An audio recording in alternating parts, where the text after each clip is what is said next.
Hello दोस्तों, स्वागत है आप सभी का अल्फा स्टडी एकेडमी के यूट्यूब चैनल पे। मैं योगेश पांडे स्वागत करता हूं आप सभी का।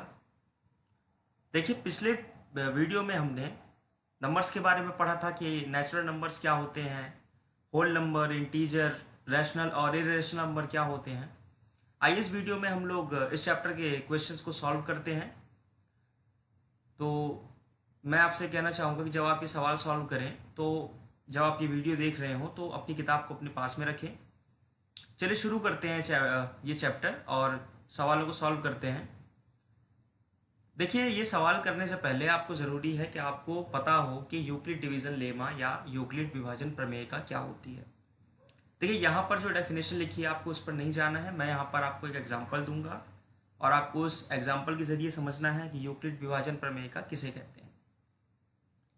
देखिए, यहाँ पर मैं दो पॉजिटिव इंटीजर लेता हूँ जो कि हैं आपके 14 और 3।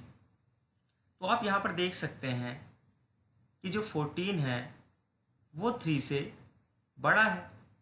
अब मान लीजिए कि मैं यहाँ पर 14 को 3 से डिवाइड करता हूँ। ठीक है, यहाँ पर जो आपका 3 क्या है, आपका 3 है डिवाइजर, जिसको आप कहते हैं भाजक, और 14 क्या है, डिविडेंड यानी भाज्य। अब जब मैं इसको डिवाइड करूंगा तो यहाँ पर क्या आएगा, 3 4 जा 12। तो क्वोशंट आपका क्या आया, क्वोशंट आपका आया 4। और यहाँ पर रिमाइंडर कितना बचेगा आपका, 12, 14 में से 12 जाएंगे तो कितना बचेगा, 2। अब यहाँ पर एक चीज आपको पता होगी कि डिविडेंड इक्वल टू क्या होता है, डिविडेंड इक्वल टू होता है आपका डिवाइजर इनटू कोशेंट प्लस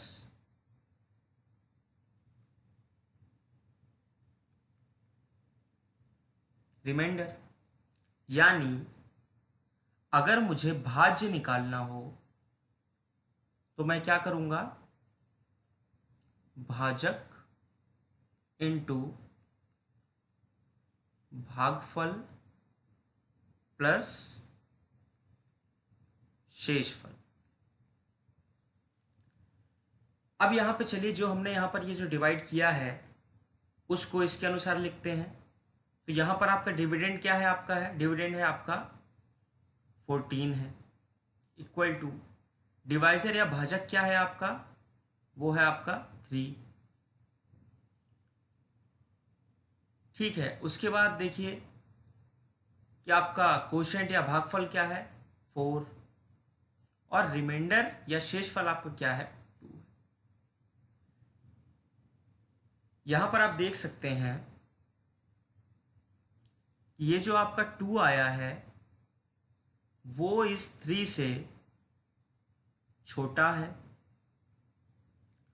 और यहां पर जो 2 है वो रिमाइंडर है। तो रिमाइंडर जो होता है वो या तो 0 से बड़ा होता है या फिर 0 के बराबर होता है। आइए इसे अब एक दूसरी तरह समझते हैं कि मान लीजिए मेरे पास दो पॉजिटिव इंटीजर a और b हैं, जहां आपका जो a है वो b से बड़ा है। तो अगर मैं a को b से डिवाइड करता हूं तो मान लीजिए मेरे पास जो भागफल या कोशेंट आता है वो आता है q, और यहां पर मेरे पास जो रिमाइंडर है वो आता है r। तो अगर मैं यहां पर ये जो मैंने डिवाइड किया है इसको इस फॉर्मूला के हिसाब से रखता हूं तो मुझे क्या मिलता है, dividend equal to divisor into quotient plus remainder. तो मैंने क्या रखा, डिविडेंड क्या है आपका, है डिविडेंड है आपका a इक्वल टू डिवाइजर क्या है b, कोशेंट है q, और आपका जो रिमाइंडर है वो है r। जहां पर ये जो r है वो आपके डिवाइजर से छोटा होगा और 0 से या तो बड़ा हो सकता है या फिर बराबर हो सकता है। दोस्तों याद रखिए, जब हम इस समीकरण को यूज में ला रहे होते हैं या ये समीकरण लिखते हैं तो वहां पर हम यूक्लिड डिवीजन लेमा का उपयोग कर रहे होते हैं। यानी कि दो धनात्मक पूर्णांक a और b दिए रहने पर ऐसी अद्वितीय पूर्ण संख्याएं q और r हैं कि a equal to B Q plus R, जहां आपका जो r है वो b से छोटा होगा और 0 से बड़ा होगा या उसके बराबर होगा। तो उम्मीद है कि आप यूक्लिड विभाजन प्रमेय का समझ गए होंगे। आइए बढ़ते हैं अगले कॉन्सेप्ट की तरफ। आइए दोस्तों आगे बढ़ते हैं, जहाँ पर हमको आगे पढ़ना है कि यूक्लिड डिवीज़न एल्गोरिदम क्या होती है, यूक्लिड विभाजन एल्गोरिदम क्या होती है। दोस्तों हम यूक्लिड डिवीज़न एल्गोरिदम को सवाल के साथ समझेंगे तो ज़्यादा बेहतर है। अभी हम समझते हैं कि एचसीएफ क्या है, क्योंकि आगे आपको सवालों में यूक्लिड डिवीज़न एल्गोरिदम का यूज़ करके एचसीएफ निकालना है, आपको एचसीएफ फाइंड करना है। तो देखिए एचसीएफ का जो फुल फॉर्म होता है वो होता है हाईएस्ट कॉमन फैक्टर या महत्तम समापवर्तक। अब क्या होता है इसको समझिए। देखिए मान लीजिए कि मेरे पास दो धनात्मक पूर्णांक दिए हुए हैं, दो पॉजिटिव इंटीजर दिए हुए हैं आपके a और b।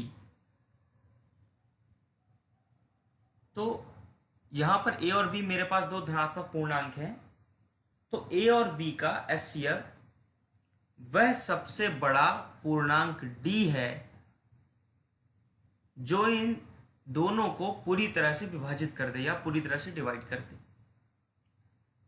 आइए एक एग्जांपल के थ्रू समझते हैं कि मान लीजिए मेरे पास दो धनात्मक पूर्णांक, दो पॉजिटिव इंटीजर हैं, एक है 12 और एक है 18। अब हमको निकालना क्या है, इन दोनों के बीच का वो सबसे बड़ा नंबर जो इन दोनों को डिवाइड करते हैं और दोनों में ही कॉमन है। सबसे पहले देखिए कि 12 को किस किस नंबर से डिवाइड किया जा सकता है। इसको 1 से कर सकते हैं, 2 से कर सकते हैं, 3 से कर सकते हैं, 4 से कर सकते हैं, 6 से कर सकते हैं और खुद 12 से कर सकते हैं। उसी तरह देखिए 18 को किस किस नंबर से डिवाइड किया जा सकता है। 1 से कर सकते हैं, 2, 3 से, 6 से, 9 से और खुद 18 से। अब यहां पर देखिए कि इन दोनों नंबर्स में कॉमन क्या क्या है। यहां पर जो ये फैक्टर आए हुए हैं इनमें कॉमन क्या क्या है। कॉमन देखिए क्या है, 1 है, 2 है, 3 है और 6 है। लेकिन इनमें से हाईएस्ट क्या है, हाईएस्ट है आपका 6। देखिए यहां पर ये 1 से भी डिवाइड हो रहे हैं दोनों ही नंबर, 2 से भी डिवाइड हो रहे हैं, 3 से भी हो रहे हैं, लेकिन हमें चाहिए क्या, हमें चाहिए हाईएस्ट कॉमन फैक्टर। और यहाँ पर हाईएस्ट कॉमन फैक्टर क्या है, 6 है। इसीलिए 12 और 18 का जो एचसीएफ आएगा वो आपका हो जाएगा 6। उम्मीद है आप ये समझ गए होंगे। चलिए आगे बढ़ते हैं सवाल की तरफ, जहाँ पर हम समझेंगे कि यूक्लिड डिवीजन एल्गोरिदम क्या होती है और उसके जरिए हम एचसीएफ फाइंड करेंगे।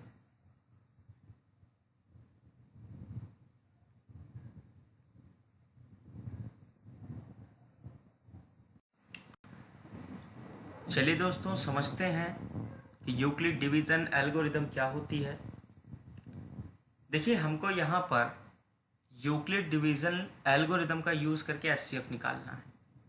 तो मान लीजिए कि मेरे पास दो धनात्मक पूर्णांक दिए हुए हैं, तो मैं यूक्लिड डिवीजन लेमा का यूज़ करके एचसीएफ निकालूंगा।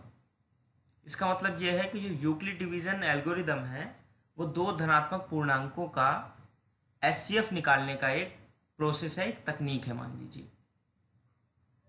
अब यहाँ पर देखिए कि यूक्लिड डिवीजन लेमा मैंने आपको बताया था क्या होती है, कि मान लीजिए कि दो धनात्मक पूर्णांक a और b दिए हैं। अगर a और b दिए हैं, जहाँ a जो है वो b से बड़ा है, तो क्या होता था, a equal to B Q plus R, जहाँ आपका r जो है वो 0 से बड़ा या बराबर और b से छोटा होता था। अब यहाँ पे देखिए ये क्या है आपका ये आपका डिविडेंड है, ए जो है वो आपका डिविडेंड था, बी आपका डिवाइजर होता था, क्यू आपका कोशेंट होता था और आर जो है वो आपका रिमाइंडर होता था। ठीक है, अब यहाँ पे देखिए, आइए सवाल में आते हैं। यहाँ पर जो है मुझे दो धनात्मक पूर्णांक दिए हुए हैं, क्या 225 एंड 135। तो यहाँ पर आप क्या देख सकते हैं कि आपका ये जो 225 है वो आपकी 135 से क्या है, बड़ा है। ठीक है, तो चलिए इसको सॉल्व करते हैं। इसको कैसे सॉल्व करेंगे, बाय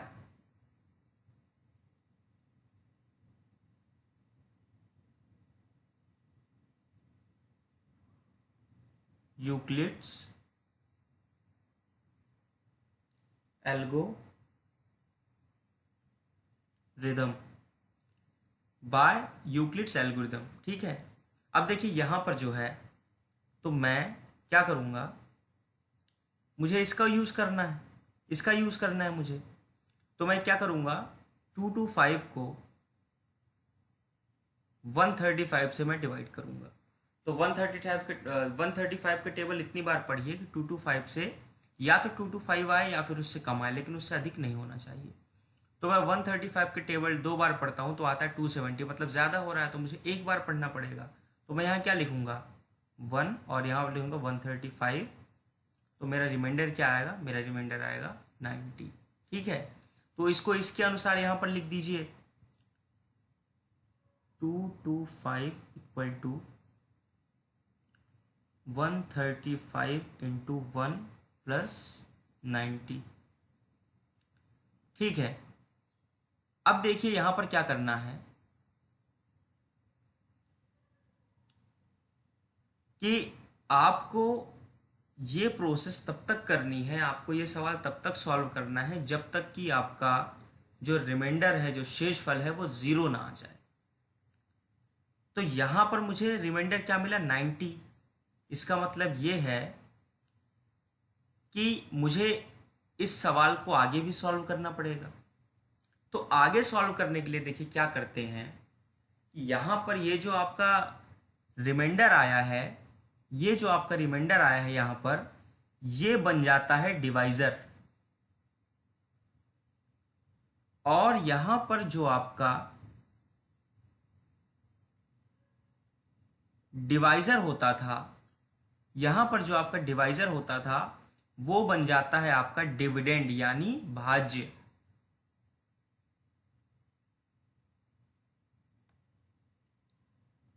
यहाँ पर आप थोड़ा ध्यान रखिएगा कि इस प्रोसेस को आपको तब तक करना है जब तक कि आपका जो रिमाइंडर है वो ज़ीरो नहीं आ जाता है। और दूसरे चरण में जो आपका रिमाइंडर है वो आपका बन जाता है क्या, डिवाइजर यानी भाजक। और जो आपका डिवाइजर है वो बन जाता है आपका डिविडेंड यानी कि भाज्य। तो चलिए यहाँ पर इसको एक बार फिर से भाग करते हैं।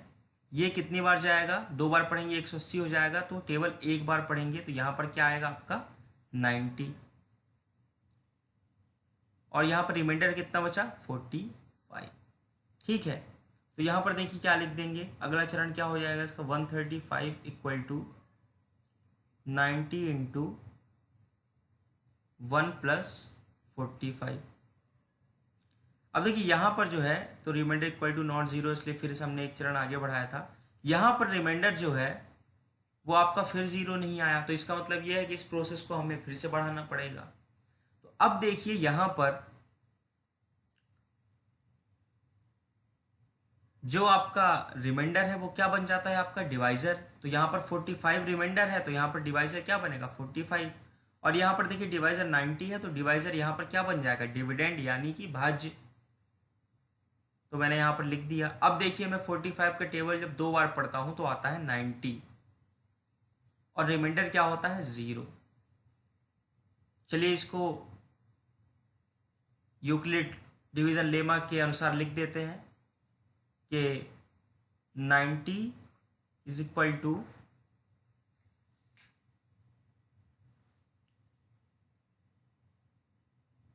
90 is equal to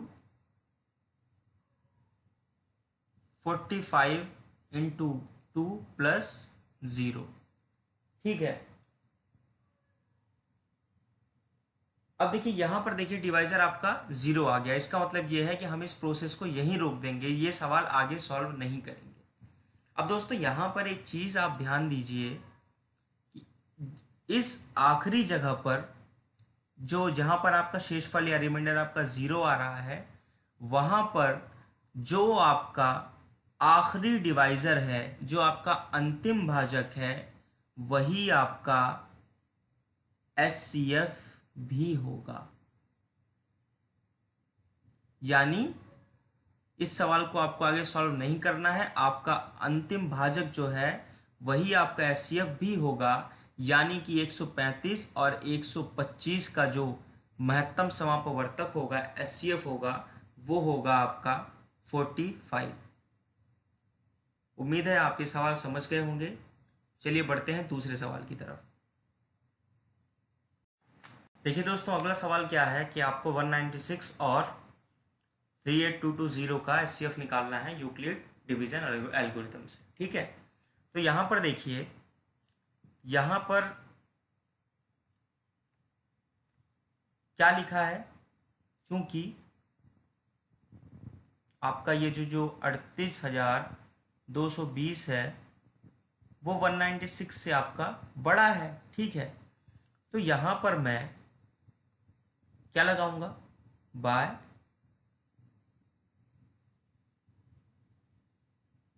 Euclid's lemma. ठीक है, यूक्लिड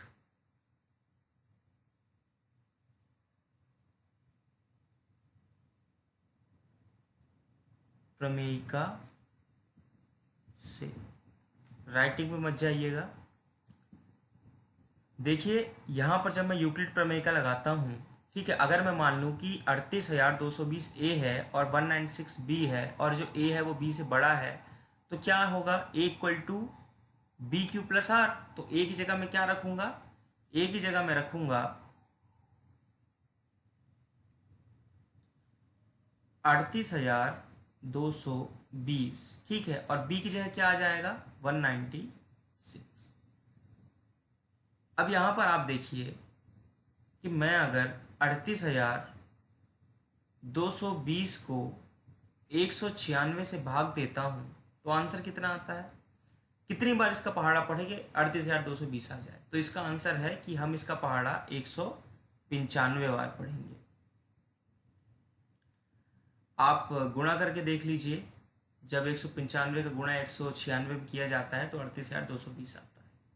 ठीक है, तो यहाँ पर क्या आया, 38,220, और रिमाइंडर कितना आएगा आपका 0। ठीक है, तो चलिए यहाँ पर लिख देते हैं, और रिमाइंडर क्या आया आपका 0। दोस्तों एक बात याद रखिए कि आपको मतलब है कि रिमाइंडर जो है 0 आए, चाहे आपको एक स्टेप सॉल्व करना पड़े या 2-3 स्टेप सॉल्व करना पड़े, जहां पर भी आपका रिमाइंडर 0 आ जाता है वहां से आप सवाल को आगे सॉल्व करना बंद कर दीजिए। ठीक है, अब यहां पर देखिए, जहां पर सवाल खत्म हो रहा है वहां पर डिवाइजर क्या है, वहां पर डिवाइजर है आपका 196। ठीक है, तो आखिरी जो डिवाइजर आपका बचता है वही एक्चुअल में आपका आंसर होता है, वही आपके इन दो धनात्मक पूर्णांकों का महत्तम समपवर्तक होता है, एचसीएफ होता है। ठीक है, तो चलिए यहां लिख देते हैं कि since the divisor at this stage is 196, therefore SCF of 196 and 38220 is 196। ठीक है, तो यहाँ पर ये जो है ये आपका क्या हो जाएगा, ये हो जाएगा आपका उत्तर।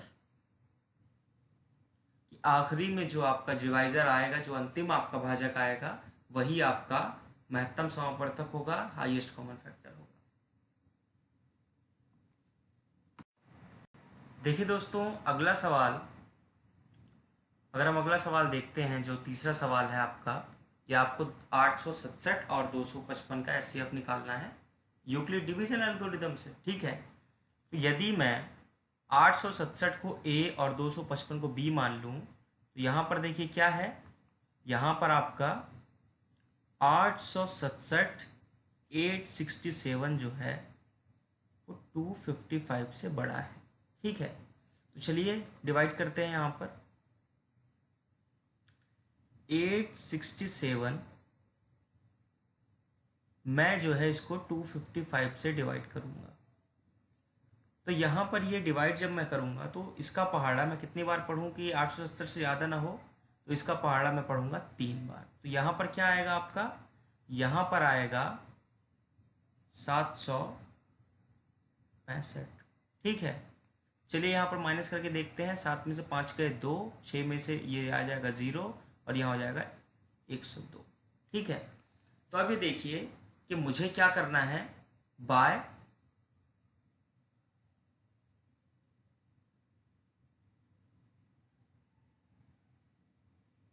Euclid's lemma. ठीक है, यूक्लिड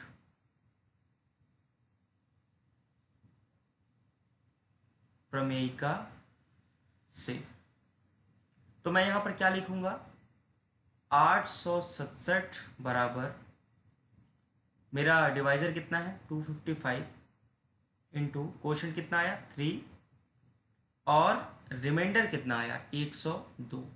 ठीक है, तो यहाँ पर रिमाइंडर जो है वो 0 के बराबर नहीं आया। इसका मतलब क्या है कि हमें इस प्रोसेस को और बढ़ाना पड़ेगा। ठीक है, जब हम प्रोसेस को आगे बढ़ाते हैं तो वहाँ हमारा जो रिमाइंडर होता है वो हमारा डिवाइजर हो जाता है, और जो हमारा डिवाइजर होता है वो हमारा डिविडेंड हो जाता है। तो यहाँ पर आ जाएगा 255। ठीक है, अब 102 का पहाड़ा आप कितनी बार पढ़ेंगे, 102 का टेबल आप कितनी बार पढ़ेंगे कि 255 से ज़्यादा ना हो। तो अगर मैं 102 का टेबल 2 बार पढ़ता हूँ तो कितना आता है, यह आता है आपका 204। ठीक है, तो मैं जब इसमें से माइनस करूँगा तो कितना आएगा, यहाँ पर कितना बचेगा 51। तो रिमाइंडर कितना आया 51। चलिए इसको यहाँ पर लिख देते हैं, 255 इक्वल टू 102 इंटू 2 प्लस 51। अब देखिए यहाँ पर क्या रिमाइंडर 0 आया, आंसर है यहाँ पर भी रिमाइंडर 0 नहीं आया। ठीक है, इसका मतलब ये है कि हमको इस सवाल को और आगे लेकर जाना पड़ेगा। तो यहाँ पर देखिए रिमाइंडर क्या 51, तो यहाँ पर वो रिमाइंडर क्या बन जाएगा डिवाइजर, और यहाँ पर जो डिवाइजर है 102 वो यहाँ पर आकर डिविडेंड बन जाता है। ठीक है, अब 51 का टेबल में कितनी बार पढ़ूँ कि 102 आए, तो इसका आंसर है 2 बार। तो मैं जब 51 के टेबल 2 बार पढ़ता हूँ तो ये आपका आता है 102, जहाँ से ये माइनस होकर कितना बचता है 0। तो चलिए इसको यहाँ पर लिख देते हैं कि 102 इक्वल टू 51 इंटू 2 प्लस 0।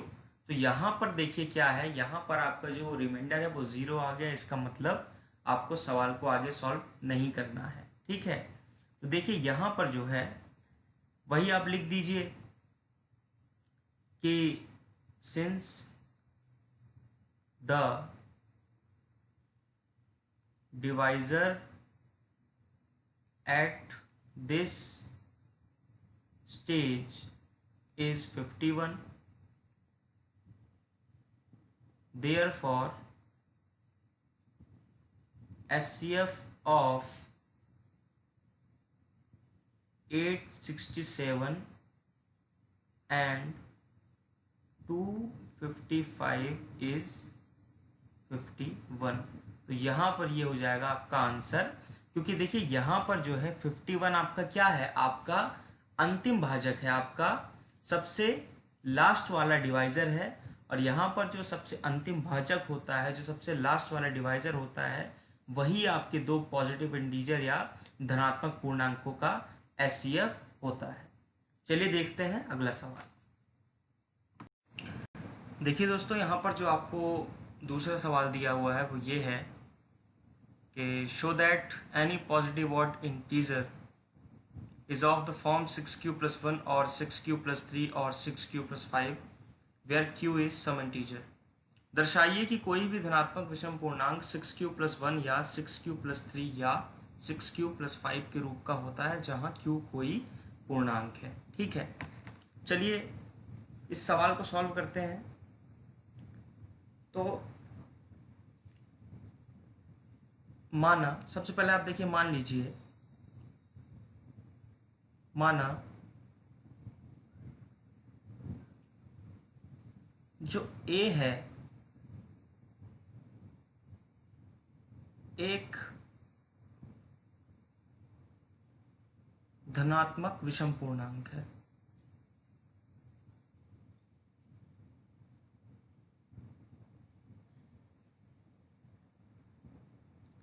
और क्या दिया हुआ है आपको 6q plus 1। ठीक है, तो a क्या है आपका, a जो है आपका एक धनात्मक विषम पूर्णांक है तथा b इज इक्वल टू 6 है। ठीक है, तो जो a है आपका वो एक पॉजिटिव ऑड इंटीजर है और b इक्वल टू आपका 6 है। ठीक है, तब हम क्या करेंगे, तब यूक्लिड विभाजन प्रमेयिका से, देखिए यूक्लिड विभाजन प्रमेयिका आपकी क्या कहती है, कहती है कि b is equal to a equal to B Q plus R, जहां आपका जो r है वो b से छोटा होता है और 0 से बड़ा या बराबर होता है। 0 से क्या होता है, बड़ा या बराबर होता है। ठीक है, तो एक बात बताइए, यहां पर अगर मैं तुलना करूं कि जे देखिए यहां पर मैंने क्या कहा है, b आपका क्या है 6 है और ये एक धनात्मक विषम पूर्णांक है, तो यूक्लिड विभाजन प्रमेयिका से वो क्या बन जाएगा, ये किस रूप का हो जाएगा, वो हो जाएगा इस रूप का कि a equal to 6q plus R, जहां जो r है आपका, r की वैल्यू देखिए क्या क्या हो सकती है। अब यहां पर देखिए ये r क्या है, ये रिमाइंडर शेषफल है और ये हमेशा किससे छोटा होता है, b से। तो यहाँ पर जो देखिए b आपका 6 है, तो यहाँ पर r जो है आपका वो 6 से छोटा होगा, तो इसकी वैल्यू क्या क्या हो सकती है, एक तो 0 हो सकती है, 1 हो सकती है, 2 हो सकती है, 3, 4 और 5, इतनी वैल्यू इसकी हो सकती है। ठीक है, तो मान लीजिए कि मैं अगर r बराबर 0 रखता हूं तो a इक्वल टू क्या आएगा, मेरा a इक्वल टू आएगा 6q। तो चलिए इसको लिखते हैं, जहां पर हम r की वैल्यूज रखेंगे और ये देखेंगे कि a की क्या क्या वैल्यू आ सकती है। तो a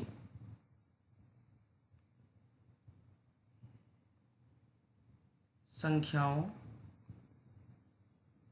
अब देखिए अगर मैं r इक्वल टू 0 रखता हूं यहां पर, अगर मैं यहां पर r इक्वल टू 0 रखता हूं तो a बराबर कितना आएगा 6q। ठीक है, अगर मैं r बराबर 1 रखता हूं तो क्या आएगा 6q प्लस 1 आएगा।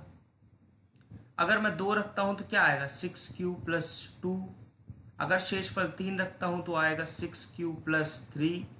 अगर शेषफल में 4 रखता हूं तो आएगा 6q प्लस 4 और अगर शेषफल में 5 रखता हूं तो क्या आएगा 6q प्लस 5 के रूप का हो सकता है। ठीक है, अब यहां पर देखिए,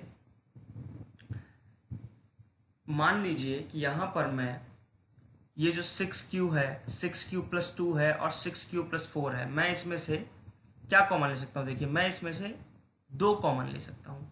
तो चलिए देखिए मैं यहाँ पर अगर कॉमन लेता हूँ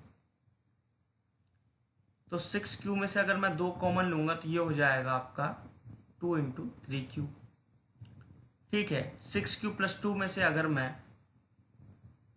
2 कॉमन लेता हूँ तो क्या हो जाएगा, ये 3q प्लस 1 और 6q प्लस 4 में से अगर मैं 2 कॉमन लेता हूँ तो क्या आता है, 3q प्लस 2। ठीक है, तो देखिए यहाँ पर 6q प्लस 2 और 6q प्लस 4 में 2 कॉमन आ रहा है, मतलब कि ये जो है ये 2 से विभाजित हो सकता है, ये 2 से डिवाइड हो सकता है। इसका मतलब क्या होगा कि ये जो है ये विषम नहीं होगा, ये ऑड नहीं होगा, ये होगा आपका सम या इवन। ठीक है, तो आपका ए क्या है, ए आपका विषम पूर्णांक है। ठीक है, चूंकि ए विषम पूर्णांक है इसलिए वो किसके रूप का नहीं हो सकता, वो 6q प्लस 2 और 6q प्लस 4 के रूप का नहीं हो सकता, क्योंकि ये क्या है, क्योंकि ये 2 से विभाजित है।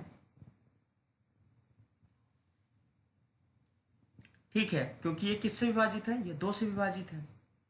ठीक है, तो अतः कोई धनात्मक विषम पूर्णांक किसके रूप का हो सकता है। अब यहाँ पर क्या बचा आपका, 6q प्लस 1 बचा है, 6q प्लस 3 बचा है और 6q प्लस 5 बचा है।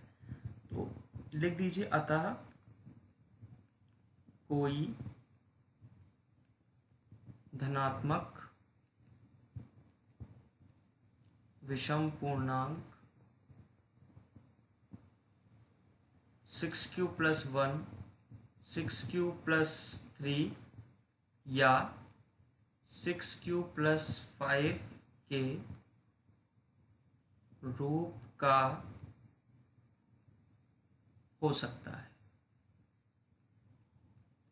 ठीक है दोस्तों, तो आपको ये सवाल समझ में आ गया। चलिए बढ़ते हैं अगले सवाल की तरफ। आइए दोस्तों क्वेश्चन नंबर 3 देखते हैं।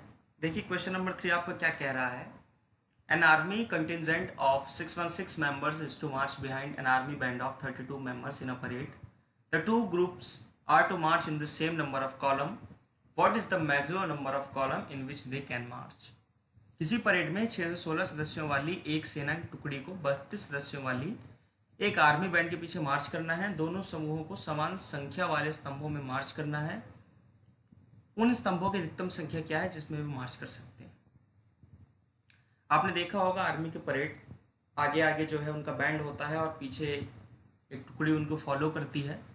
तो यहाँ पर उसने शर्त क्या रख दी है कि दोनों जो टुकड़ी होती हैं, जो दोनों या जो बैंड है और जो टुकड़ी है, वो आपने देखा होगा कि वो हमेशा उनका जो कॉलम होता है वो बराबर होता है। ठीक है, तो उसने यहाँ पर आपसे क्या पूछ लिया है कि मैक्सिमम कितने कॉलम हो सकते हैं, मैक्सिमम नंबर ऑफ कॉलम की बात कर दी है। अधिकतम कितने स्तंभ हो सकते हैं कि वो दोनों अधिकतम बराबर कितने स्तंभों में वो मार्च कर सकते हैं। ठीक है, तो यहाँ पर अधिकतम की बात की है, इसका मतलब क्या होगा, हम लगाएंगे यूक्लिड डिवीजन एल्गोरिथम, यूक्लिड विभाजन एल्गोरिथम, जिसके जरिए हम क्या करते हैं, हाईएस्ट कॉमन फैक्टर निकालते हैं। ठीक है, तो इसका मतलब क्या है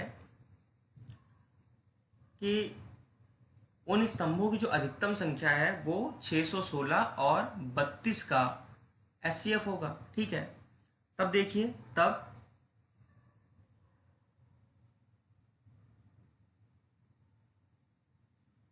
यूक्लिड विभाजन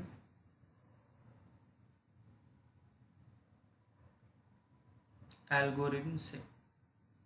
ठीक है, अब देखिए यहाँ पर 616 जो है आपका वो 32 से बड़ा है। ठीक है, तो मैं यहाँ पर 616 को 32 से भाग करूंगा। ठीक है, तो ये एक बार जाएगा, तो यहाँ पर कितना आ जाएगा, 32 डिवाइड होगा ये, तो कितना बचेगा आपका, यहाँ पर देखिए कितना बचेगा, आपको बचेगा 29। ठीक है, ये 6 यहाँ पर उतर आएगा। फिर देखिए मैं इसको कितनी बार डिवाइड करूँ, मैं इसको डिवाइड करूँगा 9 बार, तो यहाँ पर आपका कितना आ जाएगा, यहाँ पर ये देखिए इंटू कीजिए, तो हो जाएगा 8 और ये 27 और 8, और जब ये यहाँ पर माइनस होगा तो आपका जो रिमाइंडर आएगा वो हो जाएगा 8। ठीक है, तो देखिए अब देखिए मैं यहाँ पर क्या लिख सकता हूँ, यूक्लिड डिवीजन एल्गोरिथम को किस तरह लिखा जाता है कि 6 equal to B Q plus R होता है। ठीक है, तो 6 equal to 32 into 19 plus remainder क्या है 8। ठीक है, अब देखिए यहाँ पर जो रिमाइंडर है वो ज़ीरो नहीं आया, इसका मतलब ये है कि हमको इस सवाल को आगे भी सॉल्व करना पड़ेगा। तो जब हम सवाल को आगे सॉल्व करते हैं तो आपका जो रिमाइंडर होता है वो आपका डिवाइजर हो जाता है, जो आपका रिमाइंडर होता है वो आपका डिवाइजर हो जाता है, और जो आपका डिवाइजर होता है वो आपका डिविडेंड बन जाता है। ठीक है, अब जब मैं इसको डिवाइड करूंगा तो ये कितने बार जाएगा, 4 बार। ठीक है, तो मेरा को रिमाइंडर क्या मिल जाएगा, 0। ठीक है, तो चलिए यहाँ पर लिख देते हैं कि 32 इक्वल टू 8 इंटू 4 प्लस 0। ठीक है, अब देखिए यहाँ पर जो है, यहाँ पर आपका जो आखिरी डिवाइजर जो है वो 8 आया है, आपका जो आखिरी डिवाइजर है वो 8 आया है और आपका रिमाइंडर 0 आ गया है। तो इस कंडीशन में क्या होता है, इस कंडीशन में ये होता है कि जो आपका आखिरी डिवाइजर होता है वो आपके दो पॉजिटिव इंटीजर का एचसीएफ हो जाता है। ठीक है, तो हम लिख सकते हैं कि अतः 8 ही 616 और 32 का एचसीएफ है। ठीक है, तो क्या हो जाएगा ये, अतः वे अधिकतम 8 स्तंभों में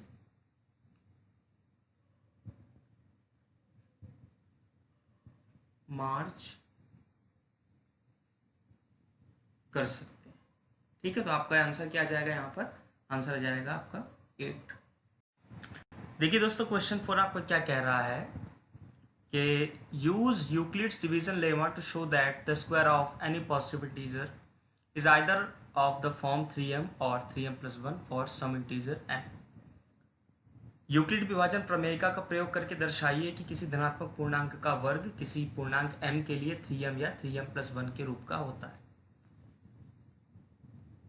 देखिए इसको कैसे सॉल्व करेंगे, यहां पर देखिए मैं लिखता हूं कि माना ए कोई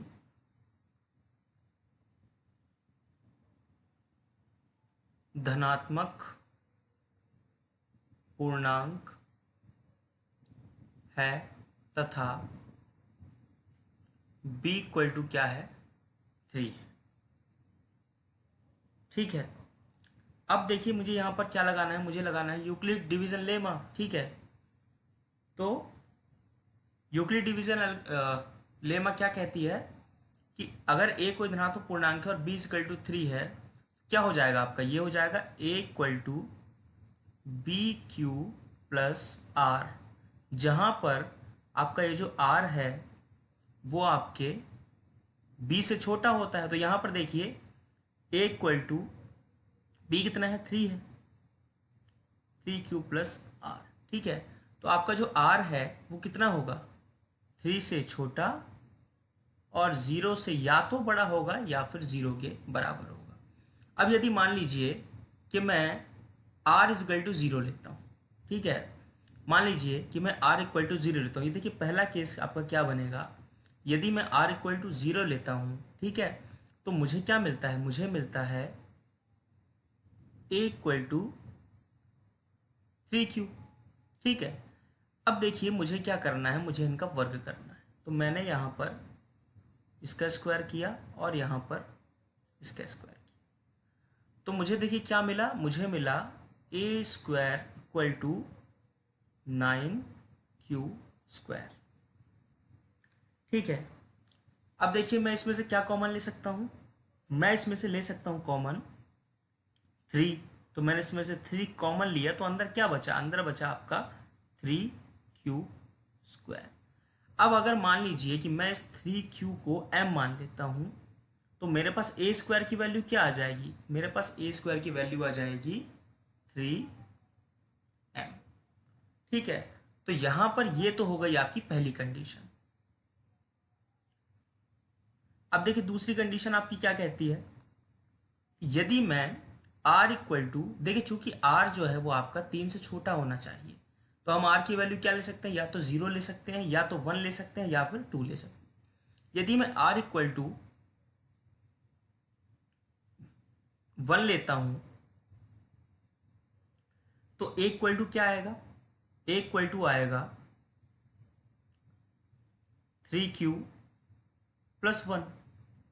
अब यदि मैं इनका स्क्वायर करता हूं, तो यहां पर ये देखिए इसका स्क्वायर क्या होगा, आपको पता है a प्लस बी का होल स्क्वायर क्या होता है,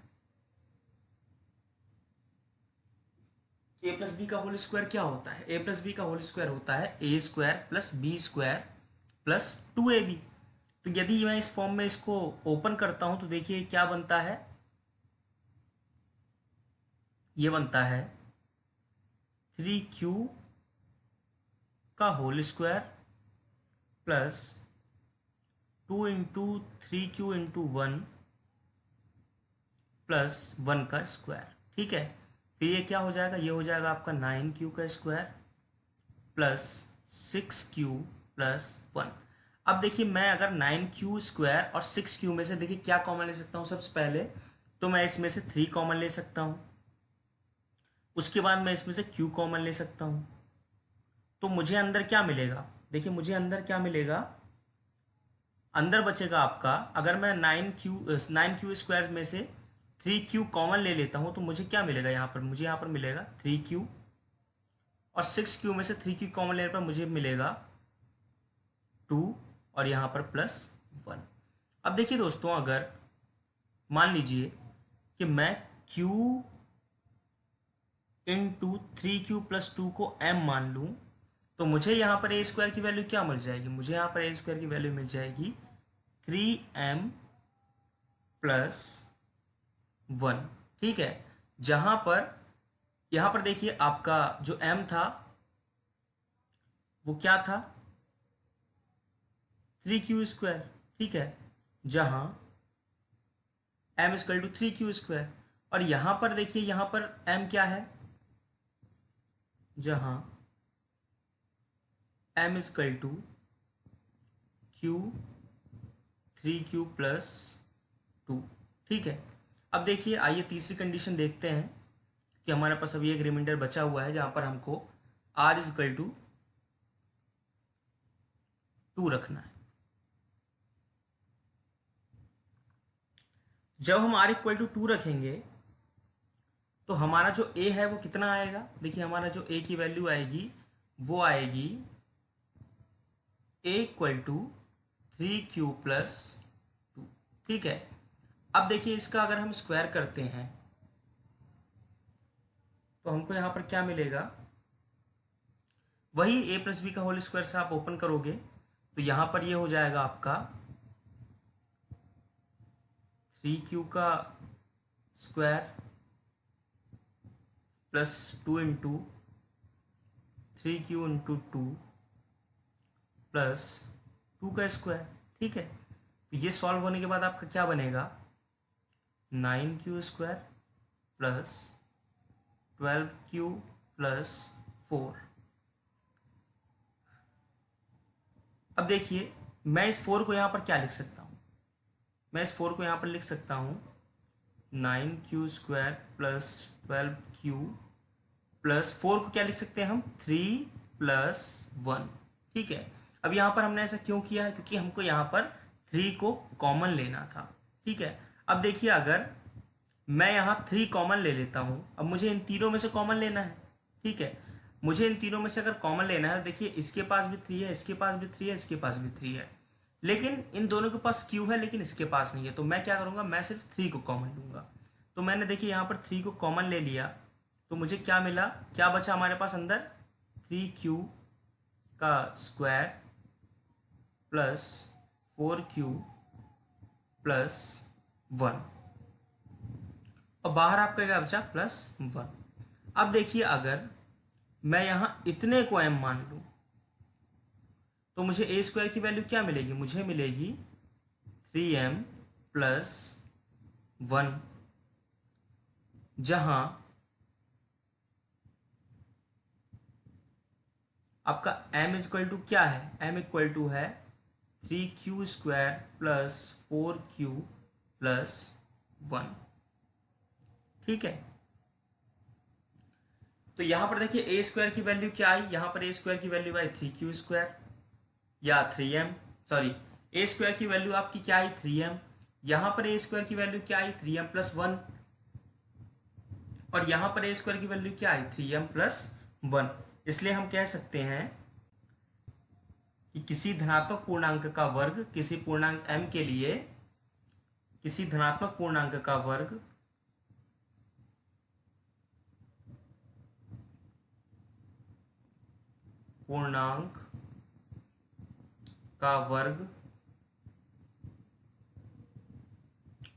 किसी पूर्णांक m के लिए 3m या 3m + 1 के रूप का होता है। ठीक है दोस्तों, उम्मीद है आपको ये सवाल समझ में आया होगा। आइए बढ़ते हैं अगले सवाल की तरफ। देखिए दोस्तों, क्वेश्चन नंबर 5 क्या कह रहा है आपका, use Euclid's division lemma to show that the cube of any positive integer is of the form 9m 9m + 1 और 9m + 8। यूक्लिड विभाजन प्रमेय का प्रयोग करके दर्शाइए कि किसी धनात्मक पूर्णांक का घन 9m 9m + 1 या 9m + 8 के रूप का होता है। अब देखिए कैसे सवाल सॉल्व करेंगे कि माना कोई धनात्मक पूर्णांक a है, चलिए लिखते हैं, माना कोई धनात्मक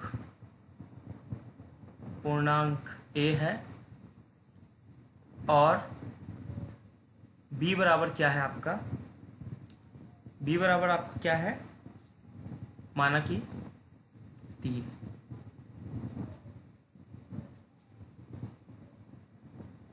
ठीक है, तो यूक्लिड विभाजन एल्गोरिथम से ये क्या हो जाएगा, ये हो जाएगा आपका a = 3q + r। ठीक है, जहां जो आपका r है वो 3 से क्या होगा, छोटा होगा और 0 से या तो बड़ा होगा या फिर उसके बराबर होगा। ठीक है, तो अब देखिए अगर मैं, पहला केस क्या बनता है मेरा, अगर मैं, अब यहाँ पे जो आपकी r की वैल्यू क्या हो सकती है, r की वैल्यू 0 हो सकती है, 1 हो सकती है और 2 हो सकती है, 3 नहीं हो सकती। क्यों, क्योंकि वो r जो है आपका रिमाइंडर जो है वो 3 से छोटा होना चाहिए। अब यदि जो मेरा पहला केस बनता है कि मैं r = अगर 0 लेता हूँ तो a बराबर क्या आता है, मुझे a बराबर मुझे मिलता है 3q। ठीक, अब मुझे क्या करना है, इनका क्यूब करना है, तो मैंने यहाँ पर इसका क्यूब कर दिया, तो a का क्यूब यहाँ पर मुझे क्या मिला, यहाँ पर मुझे मिला 27 q का क्यूब। अब मैं क्या करूँगा, मैं यहाँ से 9 अगर कॉमन ले लूँ, अगर मैं यहाँ से 9 कॉमन लेता हूँ तो क्या बचता है अंदर, अंदर बचता है 3q का क्यूब। और यदि मैं 3q के क्यूब को m मान लूं तो यहां पर a का क्यूब मुझे क्या मिलता है, मुझे a का क्यूब मिलता है 9m, जहां m बराबर क्या हो जाएगा आपका 3q का क्यूब। आइए देखते हैं दूसरी कंडीशन क्या बनती है। मान लीजिए r बराबर मैं 1 लेता हूं तो a बराबर मुझे क्या मिलेगा, a बराबर मुझे मिलेगा 3q + 1।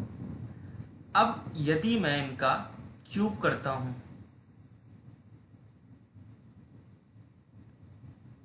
अगर मैं इसका क्यूब करता हूं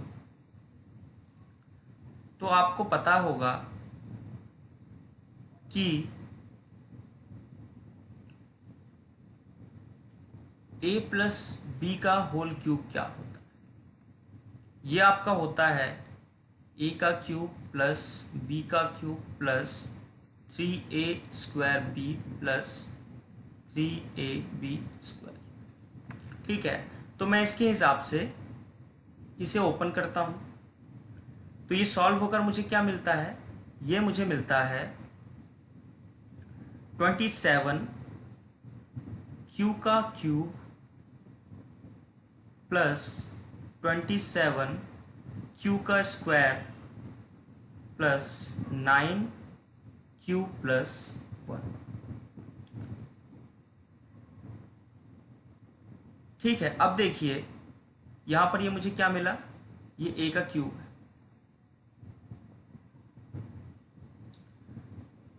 अब देखिए मैं जो है यहां इन तीनों से अगर मैं 9 कॉमन ले लूं, तो मैंने 9 को अगर कॉमन लिया तो अंदर क्या बचा? 3q का क्यूब प्लस 3q का स्क्वायर प्लस q और बाहर आपका क्या? 1। अब अगर मैं इसको m मान लूं तो ये a का क्यूब क्या हो जाता है? ये आपका हो जाता है 9m प्लस 1, जहां m इक्वल टू आपका क्या है? 3q square 3q cube plus 3q square plus q। अब देखिए तीसरी कंडीशन क्या बनती है? यदि r इक्वल टू 2 है तो a इक्वल टू क्या हो जाएगा आपका? 3q plus 2। अगर मैं इसका क्यूब करता हूं तो देखिए सॉल्व होने के बाद क्या मिलेगा? ये मिलेगा 27 q का क्यूब प्लस 54 q का स्क्वायर प्लस 36 q प्लस 8। अब यहाँ इन चारों में से 9 कॉमन लिया जा सकता है, तो मैंने 9 कॉमन लूँगा तो क्या बचेगा? 3q का क्यूब प्लस 6q का स्क्वायर प्लस 4q और बाहर आपका 8। अब यदि मैं इसको m मान लेता हूँ तो ये कितना हो जाएगा? 9m प्लस 8, जहाँ आपका m इक्वल टू 3q का square plus 6q square plus 4q है। ठीक है, अब देखिए यहाँ पर जो है आपको a का क्यूब क्या मिला? आपको 9m आ गया, यहाँ पर 9m प्लस 1 आ गया और यहाँ पर 9m प्लस 8 आ गया। तो आप कह सकते हैं किसी धनात्मक पूर्णांक का घन अतः किसी धनात्मक पूर्णांक का घन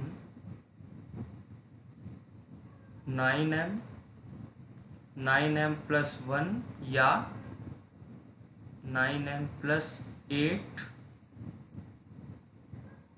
के रूप का होता है। तो दोस्तों उम्मीद है कि आप एक्सरसाइज 1.1 को समझ गए होंगे। आप यहाँ सवाल को सॉल्व कीजिए और इसके साथ ही एग्जाम्पल को भी लगाइए, और इसके आगे अगर आप कहते हैं तो मैं एग्जाम्पल को भी सॉल्व करवाऊँगा, उसका भी एक वीडियो मैं बना दूँगा। तो आप पढ़ते रहिए, चैनल को सब्सक्राइब कीजिए, अपने दोस्तों के पास शेयर कीजिए। तो मिलते हैं अगले वीडियो में जहां हम एक्सरसाइज 1.2 को सॉल्व करेंगे। तब तक पढ़ते रहिए, रिवीजन कीजिए। Thank you and good bye.